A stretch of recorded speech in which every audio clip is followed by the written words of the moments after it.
Is this a game changer or is it a pointless gimmick? Joining us on the centre stage face-off tonight, I first want to begin by introducing R. Jagannathan, the editor of firstpost.com. Also with us at this time is Atishi Marlena. She represents the Aam Aadmi Party. I want to ask Mr. Jagannathan first, why is it that you believe that what Kejriwal is trying to do is impractical and won't achieve the required results? Because clearly there are a lot of people who are very enthused and everybody is going about buying these Sting cameras.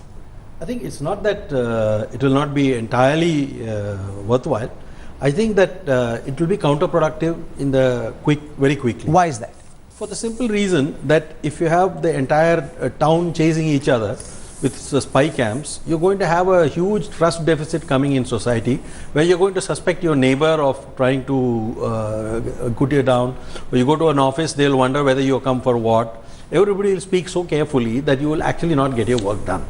So it's more likely that this is likely to get misused at some point of time, but we'll have to see it. At this point, the enthusiasm is overcoming the skepticism, but I think you cannot have an entire population running after people with spy cams. It's not. You're saying you can't have people turning into investigators. Everybody suddenly thinks that he's the one who will go out and crack the case, because there are several problems. Jagannathan says there might be a trust deficit, Atishi. The other reality is people could try and set up each other. You know, you try and create a situation, because the Sting camera won't have conversations recorded over days. It'll just have that one conversation in which somebody is giving out some cash. You don't know the context, and Kejriwal will suddenly jump, have this person suspended, arrested. It could create havoc, Atishi.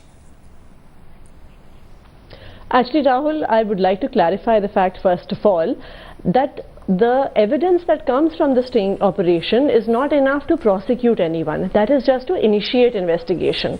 So even if the situation arises that people set traps for each other, etc., as you're hypothesizing, that cannot lead to prosecuting anyone. That will start is the process of investigation. Then the due process of investigation has to be followed before anyone can be given any punishment. That is number one.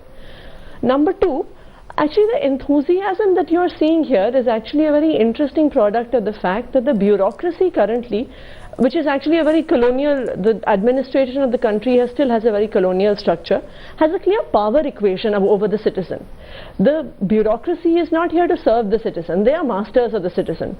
Now, what something like this spy camera has done, it's beginning to overturn that equation. So now people are feeling empowered about the fact that the bureaucracy which has been harassing them over birth certificates, over death certificates, over income certificates, driving license, they too can actually, now in turn when they are being harassed, they too can respond to the situation. No, but what about the possibility of people falsifying what is being said? It will set off a chain of investigations which might be very biased, very motivated. You're saying that there will be an investigation. Now suddenly somebody is being investigated, there's a certain stigma attached to it. It could be a completely lopsided investigation. The story could be in the headlines, it could be on television and in the newspapers. Somebody's name could get sullied and it could be a complete hatchet job. Somebody could be fixed as a consequence of this. Rahul, of course, when one introduces any measure, there is always some possibility that it can be misused. The question is whether this is on balance a good idea or not.